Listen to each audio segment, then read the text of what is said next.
जय श्री कृष्णा।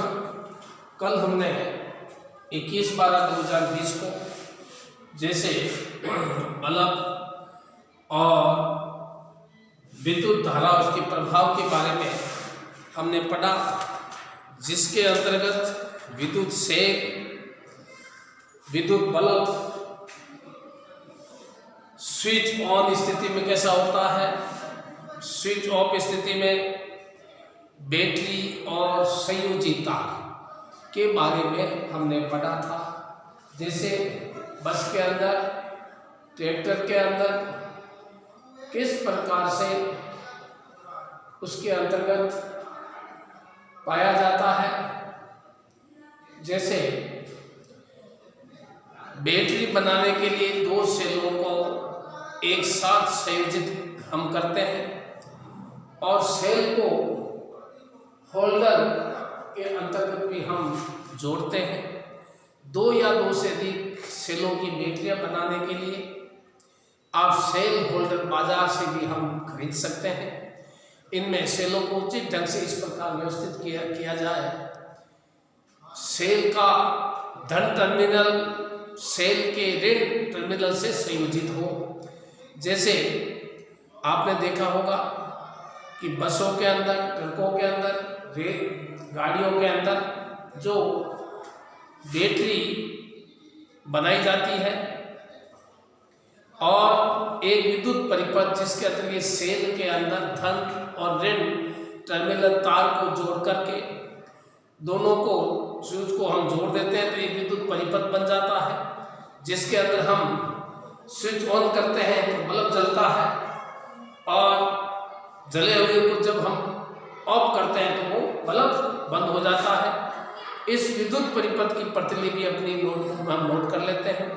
उसका हम एक परिपथ का जो हम चित्र बनाते हैं, प्रतीकों का उपयोग करके विद्युत परिपथ आरेख खींचना काफ़ी आसान होता है।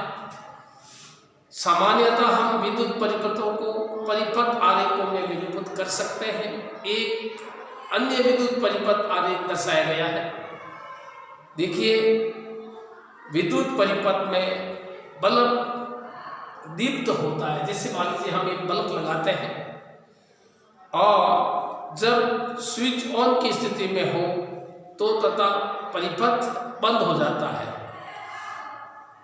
बल्ब में एक पतला तार होता है जिसे तंतु अथवा फिलामेंट कहते हैं। बल्ब में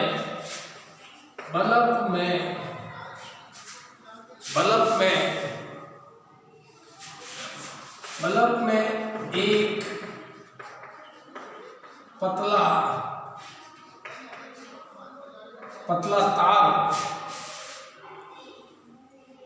तार होता है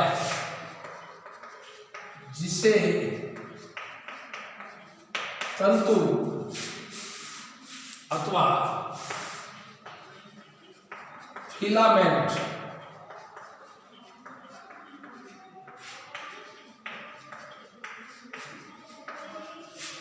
फिलामेंट कहते हैं। ये तभी दीप्त होता है जब इसे विद्युत धारा प्रभावित होती है। बल्ब जब लगता है जिसके अंदर विद्युत धारा प्रभावित होती है।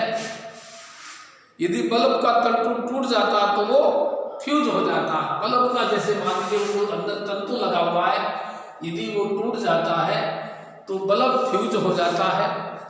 जैसे जब स्विच ऑन की स्थिति में होता है तो बैटरी के धन टर्मिनल से बैटरी के ऋण टर्मिनल तक परिपथ पूरा होता है। परिपथ को तब बंद कहा जाता है, सारे परिपथ में तुरंत विद्युत धारा प्रवाहित होने लगती है। जब स्विच ऑफ की स्थिति में होता है तो परिपथ अधूरा होता है, तब इसे खुला परिपथ कहते हैं। इस स्थिति परिपथ के किसी भी भाग में कोई विद्युत धारा प्रवाहित नहीं होती है। जैसे देखिए, जैसे चेतावनी, विद्युत मेष से संबंधित दीप विद्युत बल्ब को कभी न छुए, ये अत्यधिक तृप्त हो सकता है, आपका हाथ जल सकता है। विद्युत मेष, विद्युत जनित अथवा इन्वर्टर की विद्युत आपूर्ति से कभी भी छेड़छाड़ न करें, क्योंकि आपको विद्युत आघात लग सकता है जो घातक हो सकता है। यही सुझाए गए सभी क्रियाकलापों के लिए केवल विद्युत सेलों का ही उपयोग कर सकते हैं। यदि बल्ब का तंतु टूट जाए तो क्या तब भी परिपथ पूरा होगा? क्या तब भी बल्ब दीप्त होगा? आपने ये ध्यान दिया होगा कि तुरंत दीप बल्ब गर्म हो जाता है। आप जानते हैं विद्युत धारा का तापीय प्रभाव। एक विद्युत सेल या एक टॉर्च, एक स्विच तथा संयोजक तार लीजिए। एक विद्युत परिपथ बनाइए। ये क्रियाकलाप केवल एक सेल का उपयोग करके किया जाता है। स्विच को ऑफ की स्थिति में रखिए। क्या बल्ब दीप्त होता है? बल्ब को छूकर देखिए।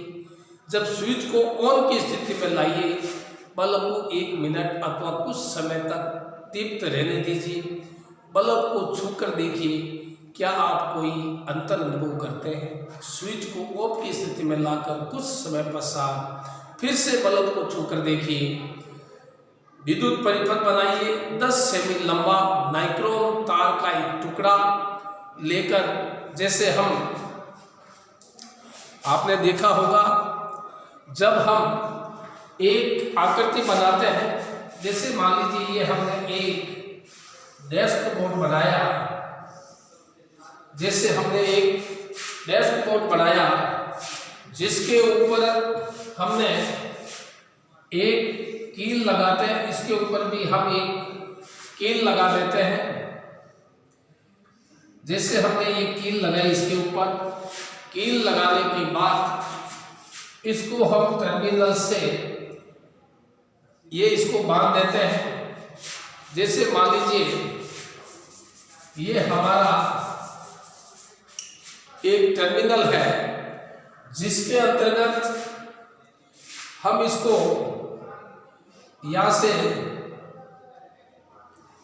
जैसे ये है हमारा ये एक टर्मिनल हम जैसे बनाते हैं, और इसके अंतर्गत जब हम तार जोड़ते हैं तो उसके अंतर्गत ये तार उसमें फिट हो जाता है। जैसे देखिए सर्वप्रथम जब हम एक चित्र बनाते हैं, जैसे देखिए सर्वप्रथम हम एक हार्डबोर्ड बनाते हैं। जैसे मान लीजिए ये हमने एक बोर्ड बनाया।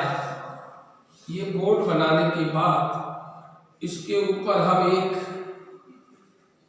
जैसे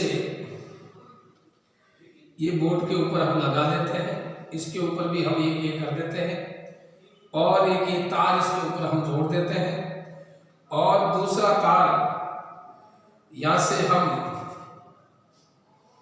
बोर्ड के ऊपर से हम लेते हैं यहाँ से, और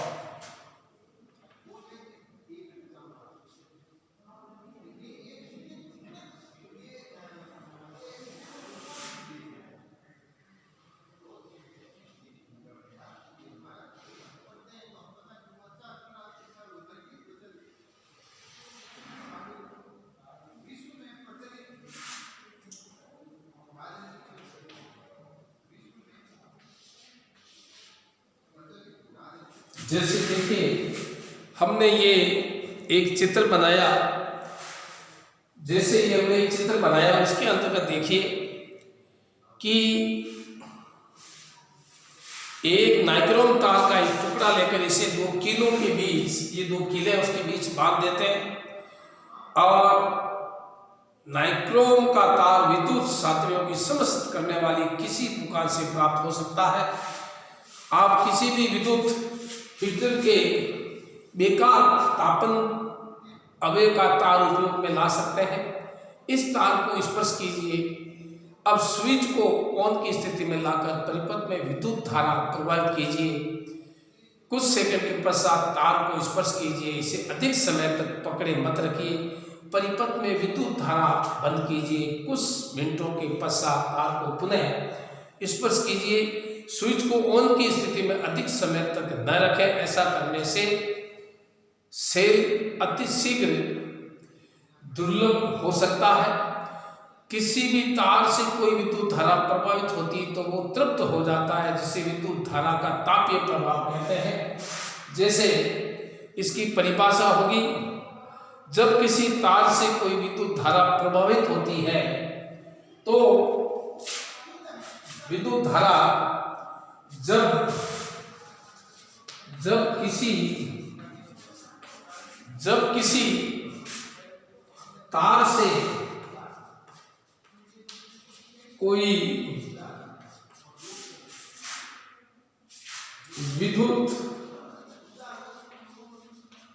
विद्युत धारा प्रभावित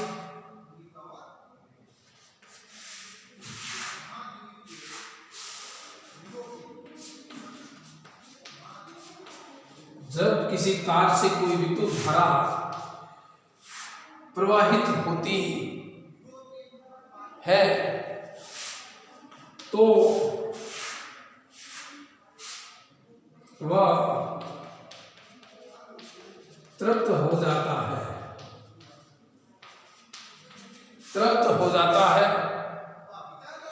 इसे विद्युत धारा का तापीय प्रभाव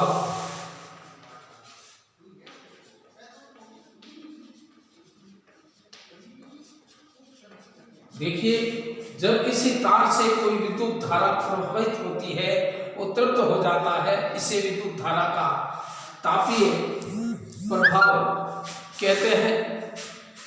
क्या आप किसी ऐसे विद्युत साधित्र का नाम बता सकते जिससे विद्युत धारा के तापीय प्रभाव का उपयोग होता है?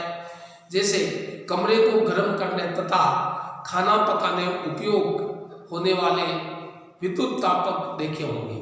जैसे तार की इस कुंडली को विद्युत तापक अवयव अपने ध्यान दिया होगा कि इन साधनों को विद्युत मेष से संयोजित करके स्विच को ऑन की स्थिति में ला लेते हैं। जैसे आपने देखा होगा किसी तार में उत्पन्न ऊष्मा का परिणाम उस तार के पदार्थ धातु जिससे वो बना है लंबाई तथा मोटाई पर निर्भर करता है।